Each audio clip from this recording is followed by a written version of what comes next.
Այսօրվա մեր հանդիպումը շրջանաբար Kirk Bedrossianին հետն է։ I'm Kirk Bedrossian, class of 1988.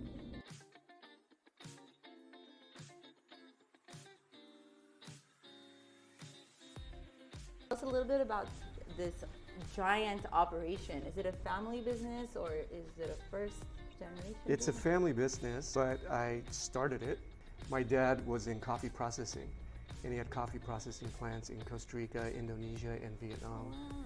And so I fell in love with it when I started traveling with him. I mean, we were floored when we drove into the driveway at this giant building. I mean, this is an operation, incredible operation. Thank you. Something to be so proud of, and for our entire Shalmayan community. Thank you. So Dr. K, Okay. I'm excited to introduce you to something that I'm absolutely excited about achieving this year. There's an institution called the Cup of Excellence, which actually grades the best coffees on earth. And so I had this vision that I wanted to acquire the #1 coffees of every single country like 4 or 5 years ago. And we achieved it this year. Have it in a single hand for the first time ever, by the way, in the world. And so we had to go up against the Japanese, the Saudi Arabians, the Singaporeans, the Taiwanese, which are like avid coffee drinkers. So it's big news this year for Angelino's Coffee. And you are gonna taste all these #1 coffees today. I'm so nervous. I don't even know I have the credentials to do this, but I can give you a rookie. You can do it. I can give you a rookie's perspective on it. Yeah, I'm excited. So this first one was the most expensive coffee of the year, which was Ethiopian coffee, which is the birthplace of coffee, by the way, Ethiopia. And it was $445 a pound. And then we have a Honduran coffee. These are just amazing varietal coffees that are processed just fantastically, basically. So let's dive in. So you're gonna get a spoon. I'll go ahead and do it first. You basically get some coffee. Oh, like that. And then you slurp it. I don't know if I could do it as good as you did it. Let's try, okay. Let's see. I'm feeling, okay.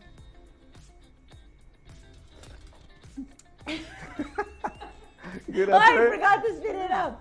It's amazing. So we kind of take great pride in acquiring these high-end coffees, paying them those premiums, and seeing what happens to it all the way down the chain. It's amazing. All right.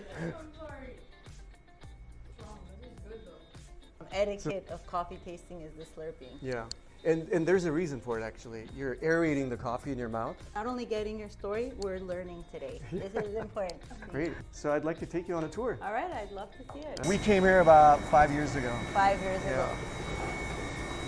Beautiful. Yeah. So this is green coffee, and so you get them in big burlap. So he's unloading a container right now. So coffee comes in 150-pound sacks. That pallet will be about 2,500 pounds. Each of these stacks is probably about a container of coffee. And the first step is the cleaning process. That's the different coffees that he needs to roast. Puts them up there and he unloads it. It goes through a cleaning station that grades the coffee again, goes through magnets to pick up any metal objects, and goes through a sifter to get all the woods or any possible rocks or sticks, and then goes into the conveying system from that point on. Incredible. We're organic certified, SQF certified, kosher certified, et cetera, et cetera. So Wow. organic coffee has to be stored in a separate room, and it comes and gets certified. The plant is certified as organic. So it's temperature controlled here. It's cooler always, and it helps preserve the coffee. You could totally basically. feel the difference. America's Taste is another product that we started, and it was actually out of story. We sell to the whole California prison system, but it was a big battle. We had to fly to Sacramento. Folgers used to have a monopoly on it, and there was no reason to have a monopoly, so it took us almost 2 years to petition the state to force them to put us as a spec as well. Wow. And so now we kind of dominate the whole California prison system with their instant coffee. That's needs. incredible. Yeah. That's And so that's our amazing. tour, our 2-cent tour.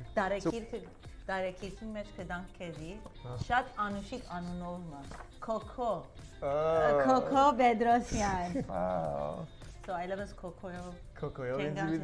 Chengan. I've transitioned to Kirk. Well, I think my Shalmayan friends call me Coco. Oh, still. they do? Yeah. Oh, cute. And I stay in touch with almost all of them. Really? Yeah. You have a strong connection with them still? Yeah.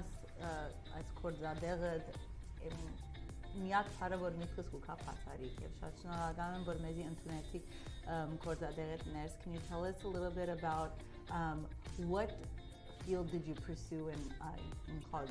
Are you a STEAM person? Because this is innovation and science and technology, engineering. It's all come to life. Is what we want our students, the skills we try to instill within our students. I come from like my dad was the ultimate entrepreneur, so my dream was always to do business basically.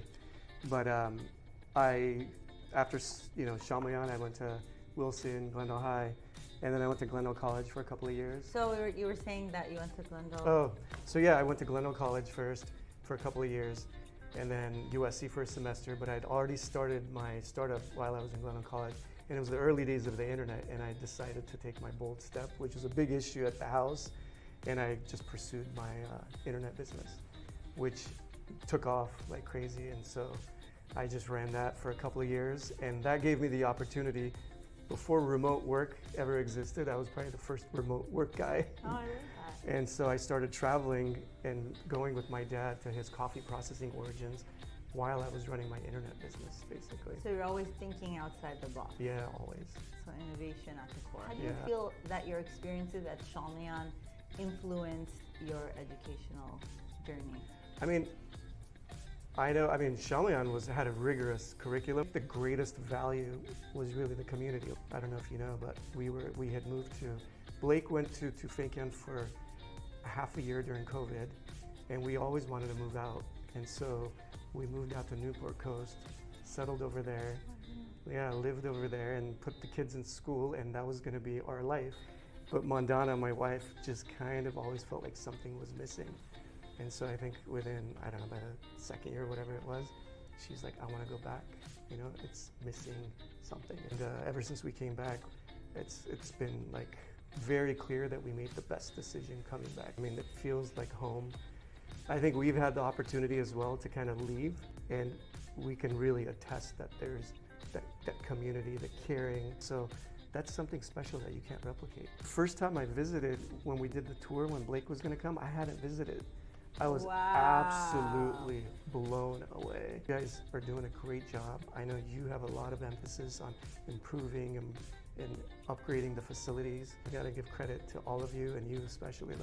You guys are doing an amazing job. that library, the soccer fields. We used to play soccer on the asphalt, trip on the cracked things. Yeah. So, you guys have done an amazing job. We want to evolve to meet the evolving needs of our 21st century students. So what advice do you have for our graduating 8th graders? Oh yeah. My massive emphasis is really understanding AI clearly. Yeah. Understand AI agents, even at surface. Use them in different functions. My dad was a prolific philanthropist, actually. He was obsessed with the Armenian community. He donated aggressively to Chamoyan. He was excited about the American Armenian University, and so he was one of the founding donors for Laverne University that eventually shut down. And on. He did a lot of... And to Chamoyan. Yes. Right, and we're very proud of the building that houses our kindergarten classes. That's dedicated to your family, and it has your plaque on it. Can you tell us about how that donation came about and they decided to name the whole building after your family? Yes. We were attending the school before it was even purchased. I remember there was a conversation at the house. At one point he was even considering donating enough to get the naming of the school, but his decision was I'd rather spread it. We're proud to have your name on our building at school. Thank you. It's part of our school's legacy. Yeah. Life in full circle. Life in full circle. Hold on, I gotta give you something before you leave. A little goodie bag from Angelino's Coffee to you. Thank you so much. And Paulina, thank you for everything you do as well. I know you put a lot of effort in so many goodies in here. We'll definitely share this with our team. I really want to thank you for inviting us into your other home, your family, as you said, and for you to be part of the 50 Years, 50 Stories. Thank you so much. It's been a pleasure having you here. Thank you.